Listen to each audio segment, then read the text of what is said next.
आपके बीच में आपके महबूब नेता, इस देश के करोड़ों शोषितों, दलितों और वंचितों की आवाज आजाद समाज पार्टी के राष्ट्रीय अध्यक्ष एडवोकेट चंद्रशेखर आजाद साहब को मैं आमंत्रित कर रहा हूँ कि वो आए और हम तमाम लोगों को राजस्थान की जनता को संबोधित करें। भाई चंद्रशेखर आजाद।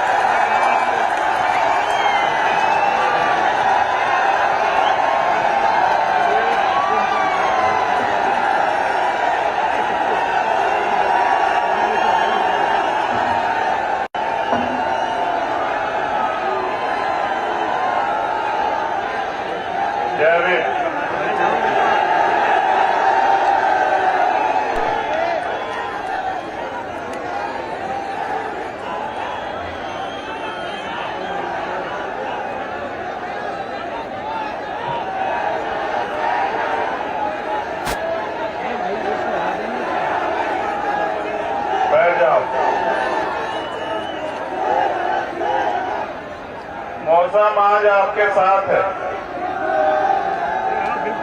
आज मौसम आपके खिलाफ नहीं है, तो मैं आपसे आग्रह करूंगा कि आप बैठ जाओ। आपके जोश जज्बे का तो मैं कायल हुई। कभी राजस्थान के साथियों ने मेरे मान सम्मान को कमजोर नहीं पड़ने दिया राजस्थान में, मैं इस बात को जानता हूं। मैं इसको उतार के रख दूं अगर आपका आग्रह हो। मेरी पगड़ी तो आप लोग हो,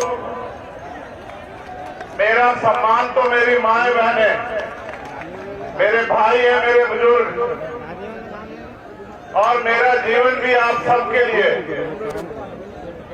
तो आज के इस सामाजिक न्याय महासम्मेलन में अपनी बात को रखने से पहले समय समय पे भारत के इस पावन भूमि पे जन्मे सभी संतों, गुरुओं, महापुरुषों को नमन करता।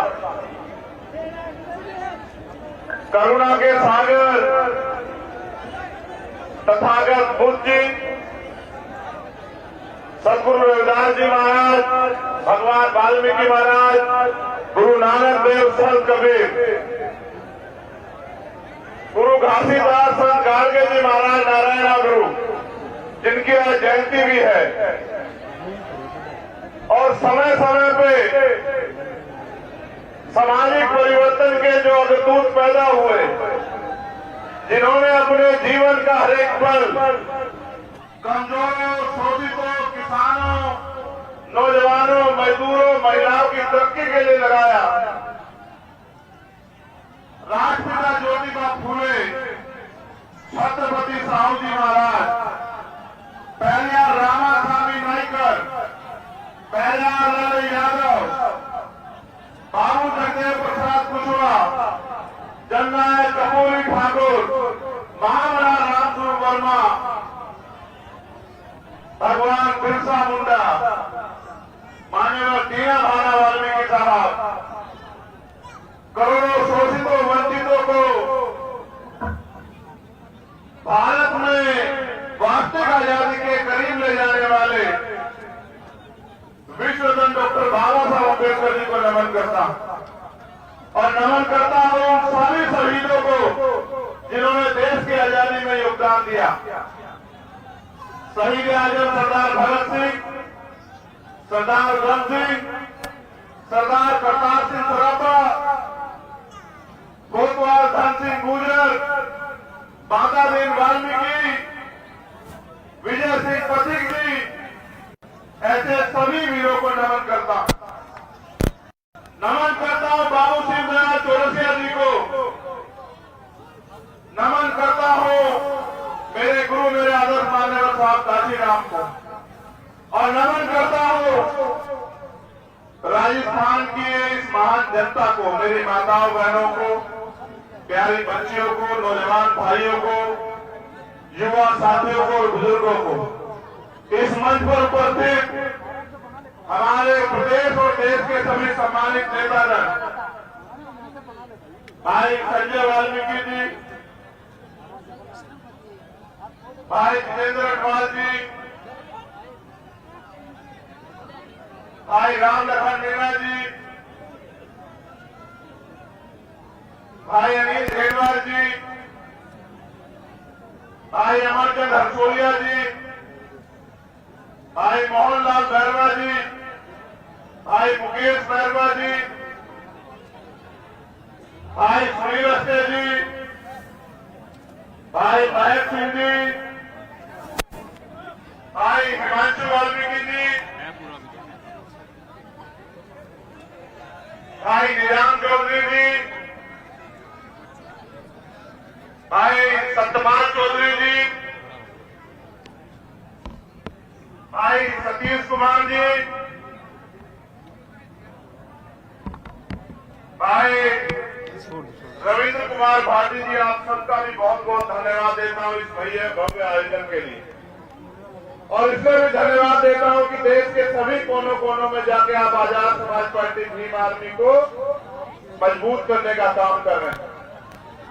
धन्यवाद देता हूं राजस्थान के भीम आर्मी के कार्यकर्ता को, सभी जिला कमेटियों को, बूथ कमेटियों को, विधानसभा कमेटियों को, प्रदेश कमेटियों को, और सबसे ज्यादा धन्यवाद देता हूं बहुजन मीडिया के साथियों को, अपने मीडिया के साथियों को, उनका भी बहुत बहुत धन्यवाद।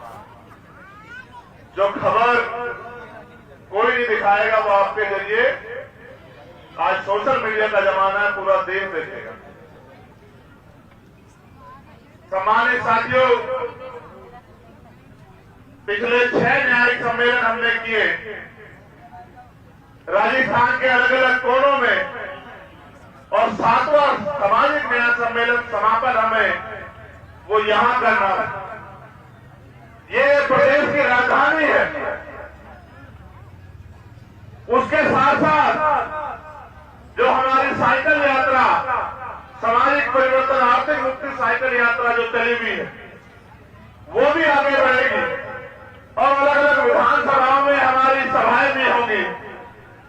और मेरा यह अटल विश्वास है कि इस बार राजस्थान की धरती ऐतिहासिक निर्णय लेगी और अमीरों को नकार के गरीबों के बच्चों को ताकत देने का काम करेगी, ऐसा मेरा विश्वास है राजस्थान में इस बार। यहाँ की सरकार से भी मुझे बहुत कुछ कहना है। कहना इसलिए है क्योंकि हम लोग प्रदेश की राजधानी में हैं। जैसी चमक सूर्य की मेरे चेहरे पे पड़ी है, ऐसी चमक आपकी जिंदगियों में आ जाए। यही पूरा आंदोलन है, यही पूरा संघर्ष है, यही लक्ष्य है। और ये चमक तब तक रहेगी जब तक आप लोग संघर्ष करोगे। जिस दिन आपने संघर्ष का रास्ता छोड़ के सुविधा का रास्ता इख्तियार कर लिया, ये चमक भी चली जाएगी मेरे साथियों। इस बात को आप लोग याद रखना। तो जैसा मैंने कहा कि यहाँ की सरकार से भी बात करनी है, लेकिन यहाँ की सरकार के साथ यहाँ अपने लोगों से भी बात करने की वो क्या चाहते हैं। अगर आप इन सरकारों से खुश हो, अगर आप इन सरकारों के कार्यकाल से खुश हो, तो फिर आपको आजाद समाज पार्टी को समर्थन करने की कोई जरूरत नहीं। और अगर आप ये मानते हो कि बार बार आपसे धोखा करके, आपसे झूठे वादे करके आपको ठगा गया है, तो फिर हमारे यहाँ एक कहावत है कि अजमाए हुए को अजमाया हुआ नहीं जाता।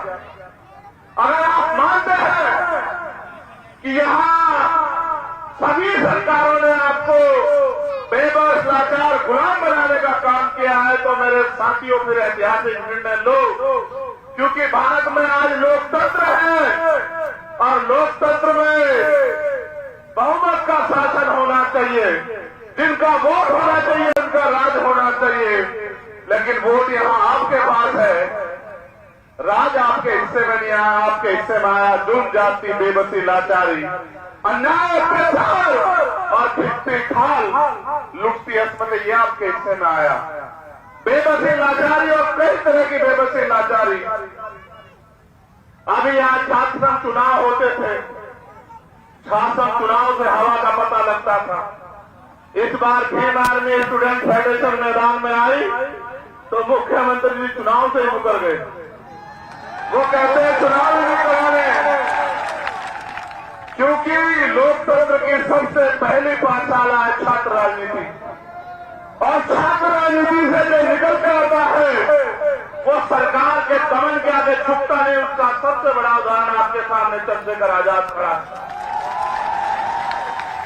जहां एक तरफ अमीरों की औलादें एसी के कमरों में सीखती है, बड़े बड़े मंच पर सीखती है, वहां गरीब किसान कमेरे नौजवानों के औलादें वो छात्र संघ के जरिए यूनिवर्सिटी और कॉलेजों में सीखती है।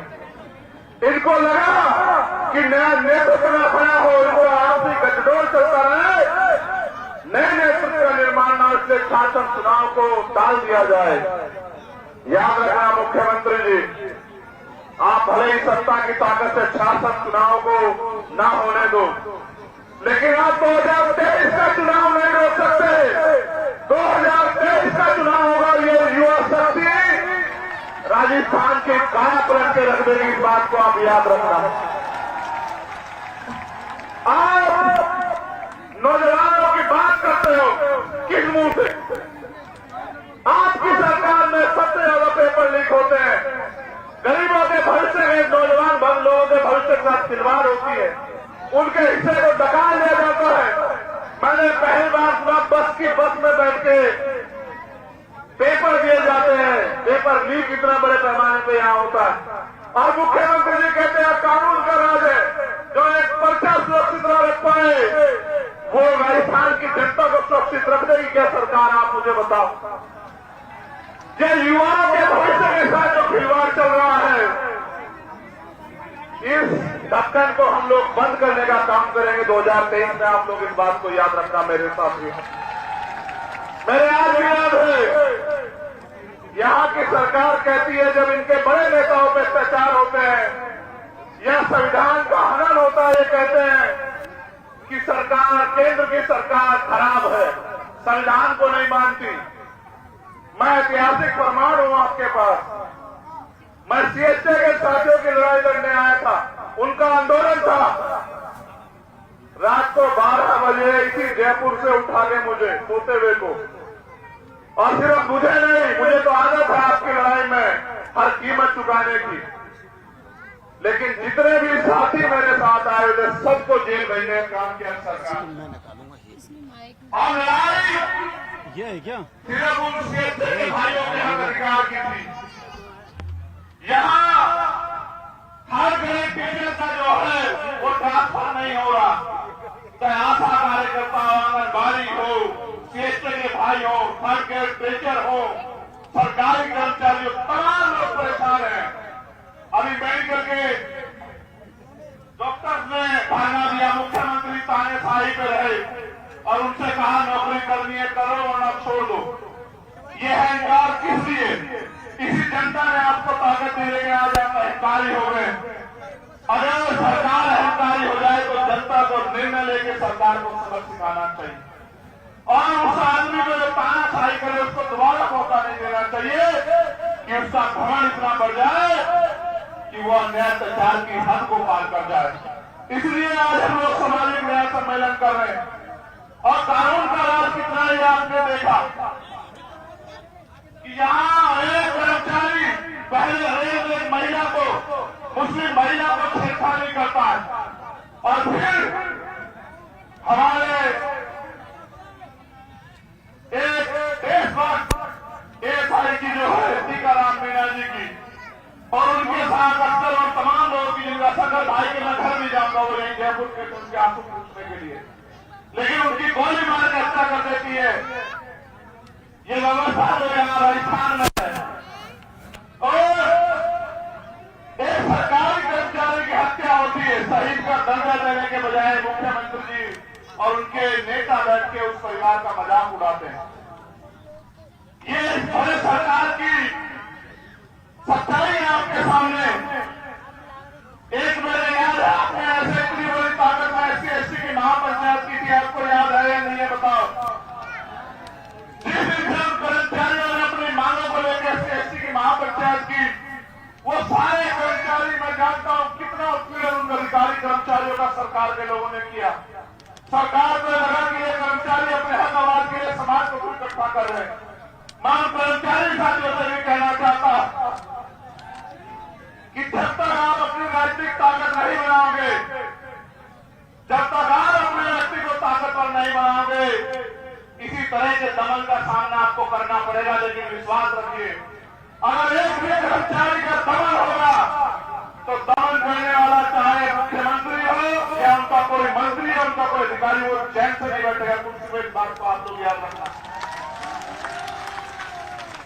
2018 के सारे मुकदमे वापस अभी नहीं हुए, सारे मुकदमे वापस हुए। SC आयोग बना है, किसी पोस्ट ऑफिसर जाना नहीं है, वो उनकी कोई बात नहीं मानी जाती। उनके जो देश है उनको भी मैंने सुना, वो भी बेचारे कहते रहते हैं कि साहब ये परेशानी को सुनता नहीं, एक झुंझुना बना के रख दिया, उसको कोई ताकत पावर नहीं है। झुंझुना इसलिए बना दिया कि हम सवाल ना करें, लेकिन सवाल तो करने पड़ेंगे। जनता ने आपको वोट देकर सरकार बनाया, और सरकार इसलिए बनाया कि 2 अप्रैल 2018 में स्पेशली SC के लोगों ने आंदोलन किया, उन पर झूठे मुकदमे लगे, उनकी खाल जीती गई। उन्होंने सोचा कि बीजेपी को रोकने के लिए हम लोग कांग्रेस को वोट दे देते हैं।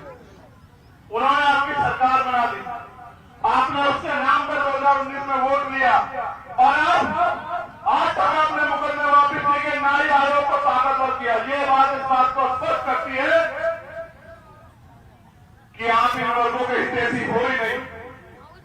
सम्मानित साथियों, बड़े दर्द के साथ कहना पड़ रहा है, देश भर के जुल्म अत्याचार एक तरफ, देश भर का अन्याय अत्याचार एक तरफ, और राजस्थान का अन्याय अत्याचार एक तरफ, और फिर आप अन्याय अत्याचार के खिलाफ आवाज भी नहीं उठा सकते। आपको याद है जितेंद्र मेघवाल, कितने लोगों को याद है? हाथ बात खड़ा करो। आपको याद है जितेंद्र मेघवाल, आपको याद है कार्तिक भील, आपको याद है पूजा भील, आपको याद है वर्षावती वाल्मीकि, आपको याद है प्रकाश नगर, आपको याद है बहन तोला गुजर, आपको याद है भाई पुष्कर कसाना, आपको याद है थाना गाजी, आपको याद है चूरू, आपको याद है बगली, और अभी अभी पाली की जो वीडियो मैंने डाली कि किस तरह सरकार में, और मैं अशोक मेघवाल के परिवार के साथ जो है उसको भी नहीं भूल सकता। मैंने आपको हर नए पंचायत में याद दिलाया, जब भी आपने सामाजिक न्याय सम्मेलन किए, मैंने आपको याद दिलाया कि जुर्म जात के अन्याय अत्याचार के जिम्मेदार हम लोग, और कैसे ये आपको जानना चाहिए। आज आप यहाँ हजारों की संख्या में आए, हम इसलिए जिम्मेदार हैं कि जिस वोट के दम पे हम अपना राज स्थापित कर सकते थे, उस वोट को हमने इनको देने का काम किया, और इन्होंने बदले में जो इनका स्वभाव है, इन्होंने बदले में वही अन्याय अत्याचार जुल्म जाति हमें देने का काम किया। अगर आपने इनको ताकतवर न बनाया होता तो किसी जालिम की हिम्मत नहीं होती कि वो जितेंद्र मेघवाल को चाकू से चीर देता, किसी जालिम की हिम्मत नहीं होती कि वो पूजा भील की 11 टुकड़ों में जो है उसकी हत्या कर देता। कोई किसी सामंत की हिम्मत नहीं होती कि वो इंद्र मेघवाल को पीट के मार देता। मटकी छूने पर उसके खिलाफ पंचायत होती है, ये हमें मारते भी है, और उनके खिलाफ हमारे जो अन्याय की लड़ाई है उसके खिलाफ पंचायत भी करवाते हैं। आप ये बताओ कि बाबा साहब ने हमें वोट का अधिकार स्वाभिमान सम्मान की जिंदगी के लिए दिया, बाबा साहब ने हमें वोट का अधिकार गुलामी की बेड़ियां काटने के लिए दिया, और आपने अपनी वोट का प्रयोग किसने किया मेरे साथियों? ऐसे लोगों पे भरोसा करने के लिए जिनका बस चले तो वो आपसे सांस लेने का अधिकार छीन ले, जिनका बस चले वो आपसे पानी पीने का अधिकार छीन ले, जिनका बस है वो आपसे अच्छे कपड़े पहनने और आजादी से जीने का अधिकार छीन ले। ऐसे लोगों का इसलिए क्योंकि हमने गलती की तो सजा भी हमें मिल रही। वोट दो धारी तलवार है, अगर आप दुश्मन को दोगे तो आपका इलाज होगा, और अगर आप अपनों को दोगे तो आपकी परेशानियों का इलाज होगा। आपको ये तय करना है कि आपको किसका इलाज करवाना है, अपना या उनका, या अपनी परेशानियों का। मेरे प्यारे भाइयों, सरकार ने बहुत सारी नई नई योजनाएं कुछ दिन पहले लागू की। क्यों 4.5 साल से पहले लोग नहीं रहते थे क्या यहाँ?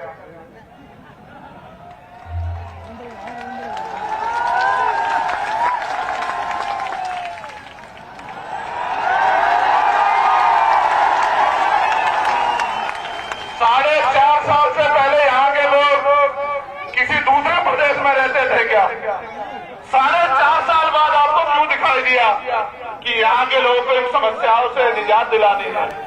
क्यों 4.5 साल आप सो रहे थे क्या मुख्यमंत्री जी? मुझे कहना नहीं चाहिए, लेकिन क्या आप मेरा दर्द जानना चाहते हो? मैं उदयपुर आया जितेंद्र मेघवाल के परिवार से मिलने के लिए। इन्होंने मुझे एयरपोर्ट से वापस भेज दिया। मैं उसके बाद 3 बार आया। मैं आके प्लेन से उतरता नहीं, ये मुझे एयरपोर्ट पे अरेस्ट कर लेते और फिर गाड़ी में बिठा के दिल्ली छोड़ के आते। एक बार ये मुझे दिल्ली छोड़ के आए,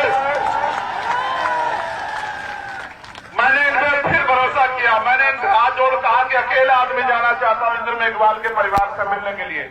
उस परिवार को मेरी जरूरत है। एक अकेला को ले जाने दिया, इन्होंने मुझे फिर अरेस्ट किया। ऑडियो कैप्चर कर मुझे फिर दिल्ली छोड़ के आए, मुझे दिल्ली छोड़ के आए। मैंने तत्काल फ्लाइट कराई, के आने से पहले मैं फिर आ गया। जब मैं आ गया तो अधिकारियों ने माथा पीट लिया, कहा तो आदमी है क्या है भाई? इतनी चिंता तो यहाँ के हम नेताओं को नहीं है, यहाँ के लोगों की, जिनको वोट देकर उनके एमएलए बना के यहाँ के लोगों ने बिठा, जितनी चिंता तुझे है। मैंने कहा कि उनका राजनीतिक रिश्ता है और मेरा उनका रिश्ता है। फिर मैं वापस आया और मेरे साथी हमने प्लान बनाया कि इस बार हम यहाँ की सरकार और पुलिस को बताएंगे कि बाबा साहब के बच्चे कितने दिमागदार हैं। और पूरी सरकार और पुलिस की नाक के नीचे से हम लोग जालौर चले गए। जब मैं उनके घर पहुंच गया तब पुलिस को पता लगा। फिर इन्होंने क्या किया, मुझसे झूठ बोल के लेके आए। अगले दिन हमें पीसी करनी थी कि जयपुर तक सुरक्षा दे रहे हैं, और जयपुर लाके फिर 50 गाड़ी लाके पूरा जयपुर बंद करके फिर मुझे दिल्ली छोड़ के आए। मैंने इनसे कहा कि जितना फोर्स मुझे रोकने के लिए लगाते हो श्रीमान जी, इतना फोर्स इन वर्गों की सुरक्षा के लिए लगा दो तो आपके प्रदेश में अन्याय अत्याचार नहीं होगा। मैं आता भी तो करता गया, आपसे तो अपील करता कि आओ लड़ो, लेकिन मैं आपसे पूछना चाहता हूं, ओम प्रकाश रेडर का परिवार इस मंच पे है, उसकी छोटी बहन जो मेरी भी छोटी बहन है, उस मां से, उस पिता से मैंने वादा किया था कि आपके बच्चे को न्याय दिलाऊंगा, अपने छोटे भाई ओम प्रकाश रेडर को न्याय दिलाऊंगा। मैं क्यों आता हूं, उसका सच ये है कि ओम प्रकाश रेडर मरने से पहले सुसाइड नोट में यहाँ के किसी नेता का नाम नहीं लिखता। वो एक बात लिखता है कि मेरा भाई आएगा चंद्रशेखर आजाद मुझे न्याय दिलाने के लिए। कार्तिक भीड़ में एक नौजवान भाई की हत्या कर दी जाती है। आप ये देखो, 8 महीने से कार्तिक भीड़ का परिवार न्याय के लिए लड़ रहा है। क्या जवाब दूं इनको? पानी देना है। आप बताओ, क्या मैं जुल जात के आगे आंखें बंद कर लूं या घुटने टेक दूं? आप बताओ मेरे लोगों, आप बताओ, आपको तय करना है। क्या मैं औरों की तरह इनके आगे हार मान लूं? क्या मैं औरों की तरह अपने परिवार को मरने के लिए छोड़ दूं? क्या मैं औरों की तरह घर में बैठ के इस अन्याय अत्याचार का तमाशा देखूं या लड़ूं? आप बताओ मेरे लोगों।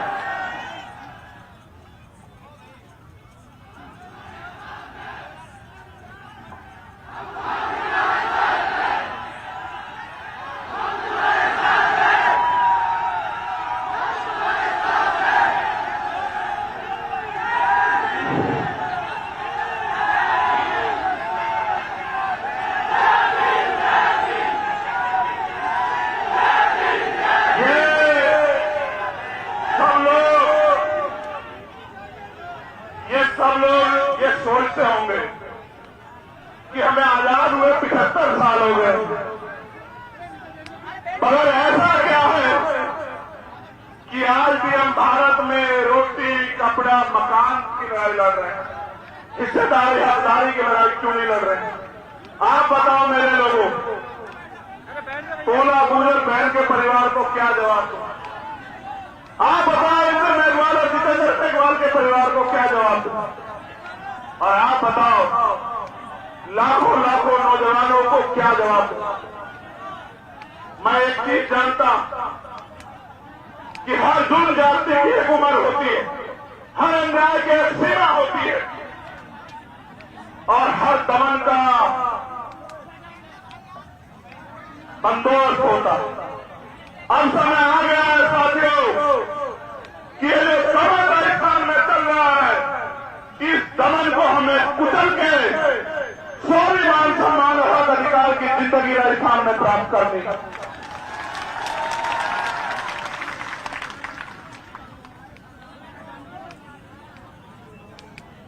आज राजस्थान में पॉलिटिकल टूरिज्म भी चल रहा है। ये पहली बार नहीं हुआ, चुनाव आया है तो बहुत सारे लोग घूमने आए, गली गली घूम रहे हैं। उनकी जरूरत है भाई, उनको घूमना भी चाहिए। नहीं घूमेंगे तो आपकी वोट को बेचेंगे कैसे? आपके टिकटों को बेच के पैसे कैसे कमाएंगे भाई?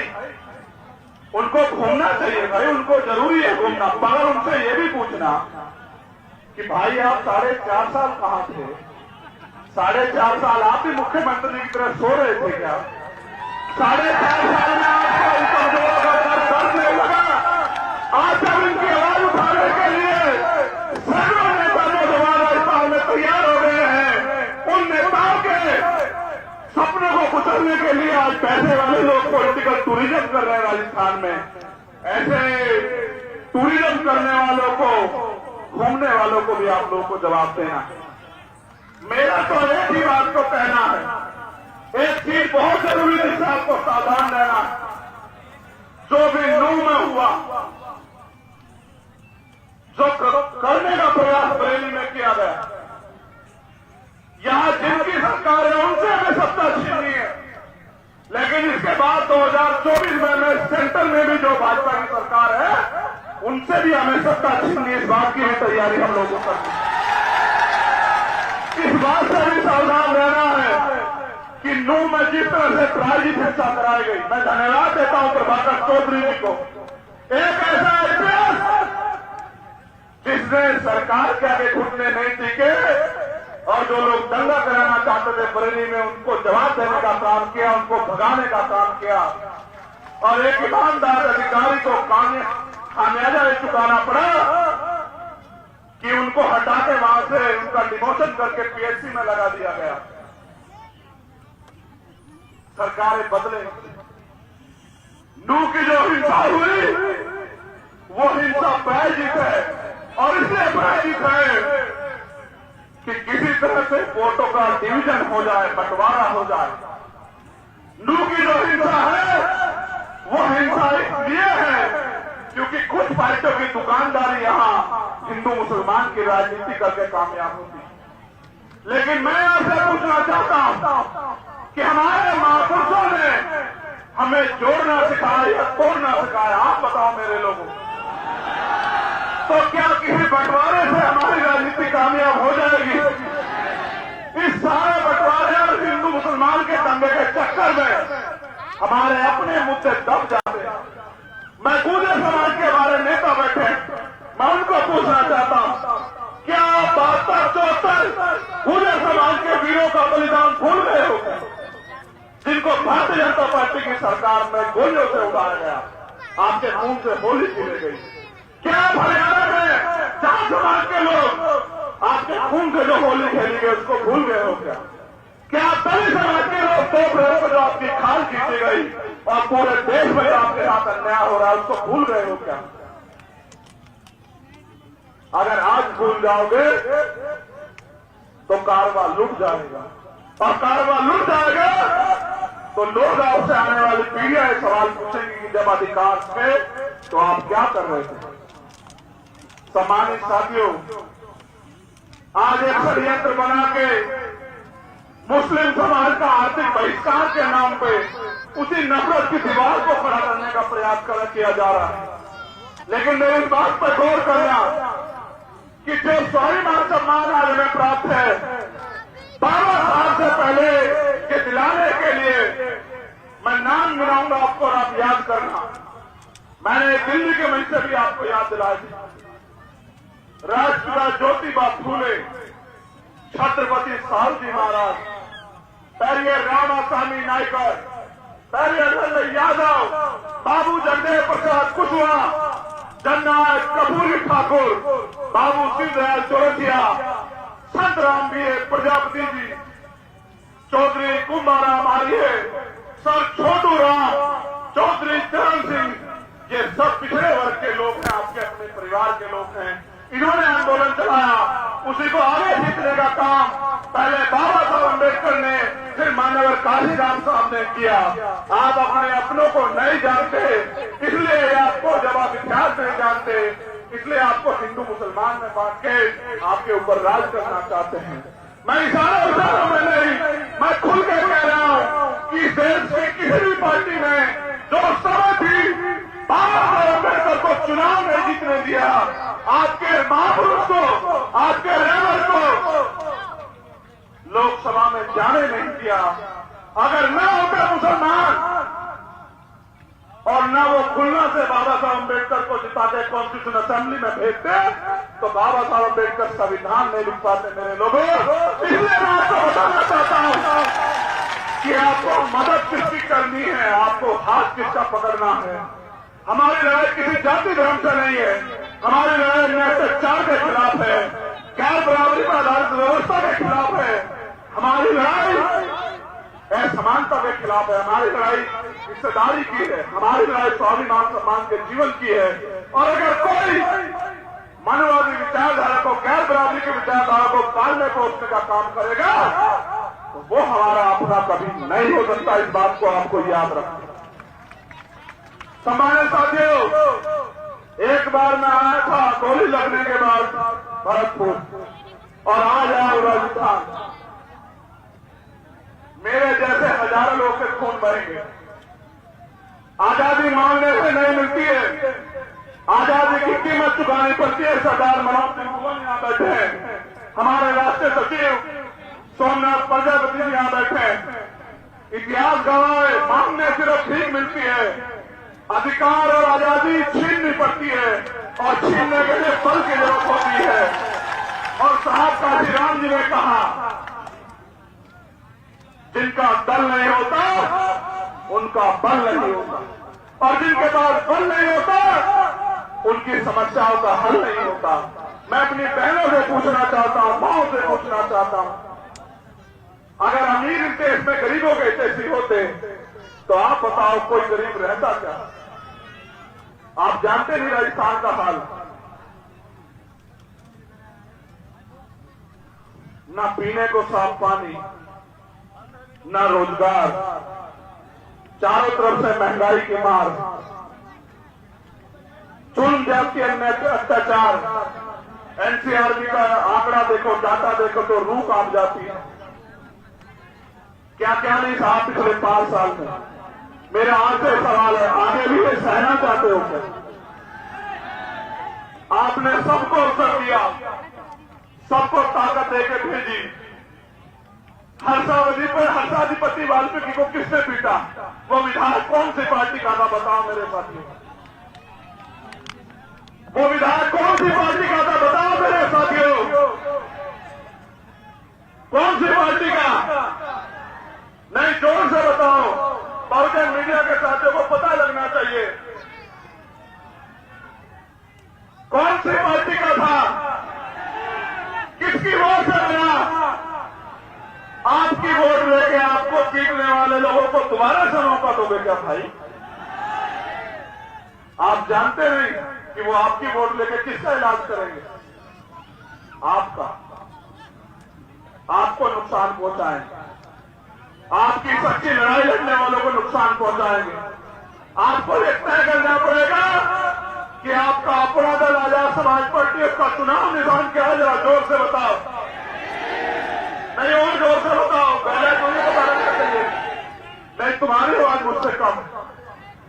क्या बहुत अच्छे।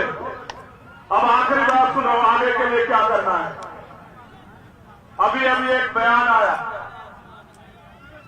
वो देश के यशस्वी प्रधानमंत्री जी जो खुद को गरीब का बेटा कहते हैं, जो 10 करोड़ का सूट पहनते हैं, वो प्रधानमंत्री जी जो चुनाव के समय कहते हैं मैं पिछड़ी मां का बेटा, और चुनाव के बाद जो पिछड़े समाज के हक अधिकार को लुटवाने का काम करते हैं, वही प्रधानमंत्री के आर्थिक सलाहकार जो हैं विवेक ओबराय, आजादी के दिन के समय उनका ये बयान आना, मेरी बात पे गौर करना कि भारत के संविधान को बदलने की जरूरत है। ये संविधान पुराना हो गया, ये सिर्फ कोई बयान नहीं है, उसका अपना बयान नहीं है। मैं पूरी जिम्मेदार से कहता हूं, आरएसएस और भारतीय जनता पार्टी हमेशा से भारतीय संविधान के खिलाफ थी। इसलिए मैं आपसे कहना चाहता हूं कि मैं इनको ज्यादा मौका नहीं दूंगा। इसलिए हमने तय किया है कि बहुत जल्द दिल्ली से हम लोग प्रेस कॉन्फ्रेंस करके भारतीय संविधान बचाओ यात्रा शुरू करेंगे पूरे देश के अंदर। और वो यात्रा मध्य प्रदेश से शुरू होगी, वो यात्रा राजस्थान में भी आएगी और देश के पूरे देश से कई कोनों में जाएगी। उस यात्रा का मकसद ये है कि जो संविधान इस देश के हर एक व्यक्ति को बराबर का सम्मान और अधिकार और अवसर देता है, हम करोड़ों शोषितों को स्वाभिमान सम्मान का जीवन देता है, देश की महिलाओं को सरपंच से लेकर प्रधानमंत्री राष्ट्रपति बनने का अधिकार देता है, वो संविधान जो गैर बराबरी से मुक्ति की बात करता है, वो संविधान जो अन्याय अत्याचार को खत्म करने की बात करता है, वो संविधान जिसकी वजह से प्राइमरी स्कूल के हेडमास्टर का बेटा यहां खिला के बोल रहा है। आप इस मंच पर उपस्थित हैं और यहाँ इतने अच्छे माइक लगे, टैग लगे हैं, उस संविधान की रक्षा के लिए भी आदमी का जन्म हुआ था। इसलिए मैं आपको वचन देकर वादा करता हूं, मेरा वचन अटल है। सूर्य पूरब की जगह पश्चिम से निकल सकता है, मेरी बात को याद रखना। लेकिन चंद्रशेखर आजाद आज अपने समाज से वादा कर रहा है कि भारतीय संविधान पे आंच नहीं आने दी जाएगी जब तक मेरे शरीर में आखिरी कपड़ा गोली कल की रस्सी आज लगे। मुझे ये भी नहीं पता मेरा आखिरी दिन क्या होगा और कौन सा होगा, मगर मैं जानता कि लिख रहा हूं मैं अंजाम इसका कल आगाज आएगा और मेरे लहू का एक कतरा इनकलाब लाएगा, ये बात याद रखना आपको। इसलिए भारतीय संविधान को बचाने की इस यात्रा के आप लोग सारथी बने। और ये यात्रा की एक अच्छाई मैं आपको बता दूं, हमने निर्णय लिया है कि दिन में इस यात्रा के जरिए हम लोग समाज को तैयार करेंगे और टूरिज्म में ही होगा। ये यात्रा या तो साइकिल पे होगी या पैदल होगी, प्लस रात के ठहराव की व्यवस्था पहले से नहीं होगी। जिस समाज की लड़ाई लड़ रहे हैं उस समाज की जिम्मेदारी होगी कि वो हमारे खाने का सोने की व्यवस्था करे। उस समाज खाने सोने की व्यवस्था नहीं करेगा तो मैं वचन देकर कहता हूं कि हम लोग भी भूखे ही सो जाएंगे, लेकिन रुकेंगे नहीं। ये पैगाम है मेरा समाज के नाम की, उनको तय करना है कि उनको इस आजादी के साथ जीना है जो बाबा साहब अम्बेडकर के संविधान ने दी। ये आपको इंतजार करना है कि जब संविधान खत्म हो जाएगा तब आप लड़ पाओगे। आप इतनी बड़ी संख्या में आए, मैं आयोजक कमेटी का धन्यवाद देता हूं। प्रशासन की बहुत अच्छी व्यवस्था रही।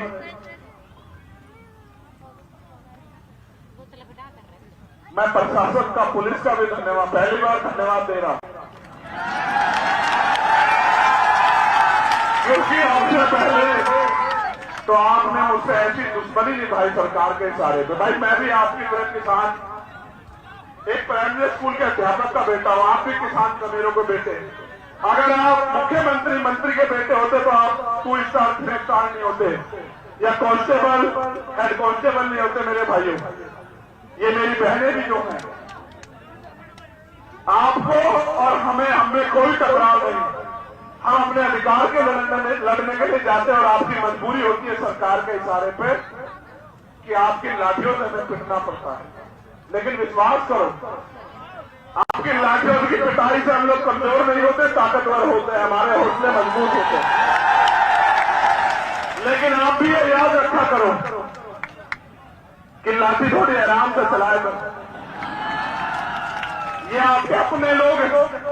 मैं रिफॉर्म के तौर पर कह रहा हूं, अगर हमें अवसर मिला तो पुलिस के कर्मचारियों की 8 घंटे की ड्यूटी हम लोग करेंगे और सप्ताह में छुट्टी देने का काम करेंगे। मेरी बात को याद रखें। जो कोई नहीं कर सकता, आप उनके लिए गुलाम टाइप हो और हमारे लिए आप सम्मान के वो हो। आप अपनी जान को दांव पे लगाते हैं, इसलिए आप हमारी भी रक्षा करते हो, आप नागरिक की भी रक्षा करते हो। इसलिए आपसे कोई टकराव नहीं है, आपके लिए भी रिफॉर्म हम करेंगे। इसलिए आपसे कहना चाहता हूं कि अब जब आपके क्षेत्रों में सभाएं हो और ये आंदोलन आगे बढ़े तो इसमें साथ देना और उन ताकतवर लोगों को जो पैसे के नशे में घमंडी हो गए उनको बताना कि ये छोटे मोटे लोग इस देश का इतिहास लिखेंगे। ये बात याद रखना। हमारे महापुरुषों ने कभी छोटे बड़े की बात नहीं की। हमारी तो पूरी लड़ाई छोटे बड़े के खिलाफ। हम तो समता समानता बंधुत्व भाईचारे को मानने वाले लोग हैं। और मैं कहता हूं, मानव मानव में भेद करे वो किताब कोई भी हो सकती है, मानव मानव को जो सम्मान करे वो भारत का संविधान है, उसके सिपाही। बहुत बहुत धन्यवाद। जय भीम, जय भारत, जय मंडल, जय जोहार, जय संविधान। Bhim army, Azad Samaj party, Bhim army, Azad Samaj party. धन्यवाद मैडम। एक जय भीम, जय भारत।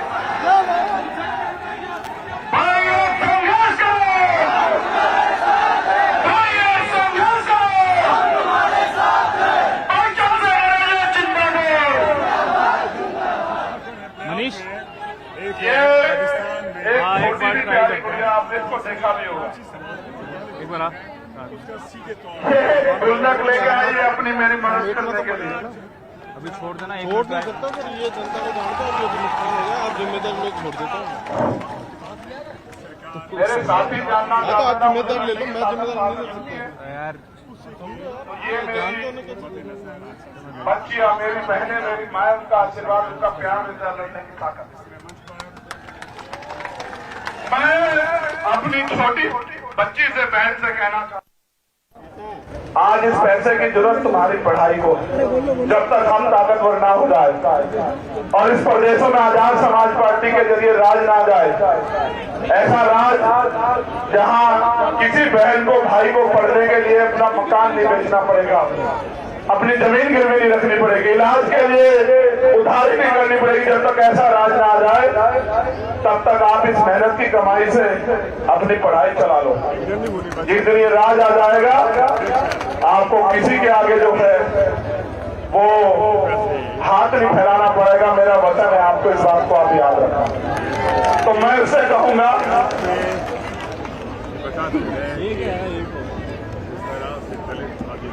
ये क्या कह रही है सुन लो। आप सभी सीनियर से सम्मानित साथियों को क्रांतिकारी जय भीम। साथियों, जैसा कि हमारे बड़े भैया जी माननीय एडवोकेट चंद्रशेखर आजाद जी हमारे लिए इतना ज्यादा संघर्ष करते हैं, क्या हमारा फर्ज नहीं बनता कि हम अपने भैया जी को सपोर्ट करें? क्या हमारा कोई फर्ज नहीं है? मैं अपने भैया जी को, जो मेरे को पॉकेट मनी मिलती है, वो मैंने एक पिगी बैंक में डालकर उसको पूरी तरह से कलेक्ट कर अपने भैया जी को दिया है। अगर भैया जी ने नहीं लिया तो मुझे बहुत ज्यादा गंदा लगेगा। तो मैं आप सब भैया जी आपसे रिक्वेस्ट करती हूँ कि आप ले लें।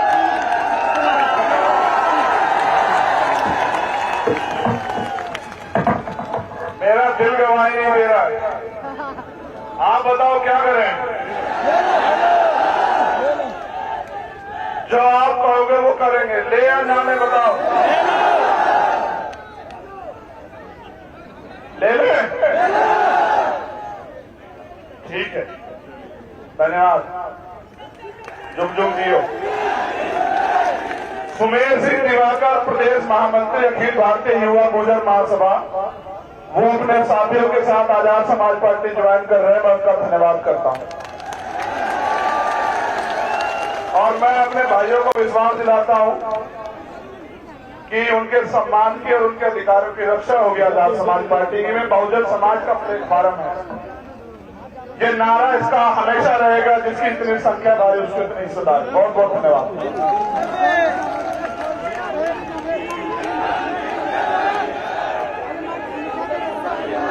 एक और साथी है, मैं माफी चाहता हूं आपसे कि ज्यादा समय दिया जा रहा है। उन्होंने 2 लाख रुपए का सहयोग इस कार्यक्रम के लिए दिया है, मैं उनका धन्यवाद करता हूं। जयप्रकाश आर्य जी, मैं उनका बहुत बहुत धन्यवाद करता हूं और जिन साथियों ने इस कार्यक्रम में मदद की उन सबका धन्यवाद, और स्पेशली आपका, मेरी माँ बहनों का।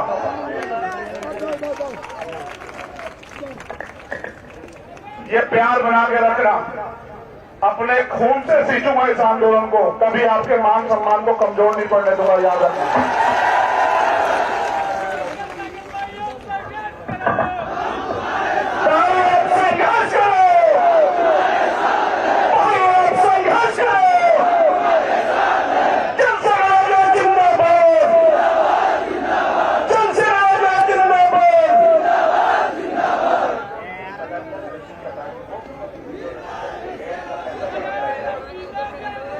जो साथी रसीदें ले गए हैं वो रसीदें जमा करा करके जाएं और जो कलेक्शन किया है वो पार्टी के पदाधिकारियों को जमा करा करके आप यहां से निकलें।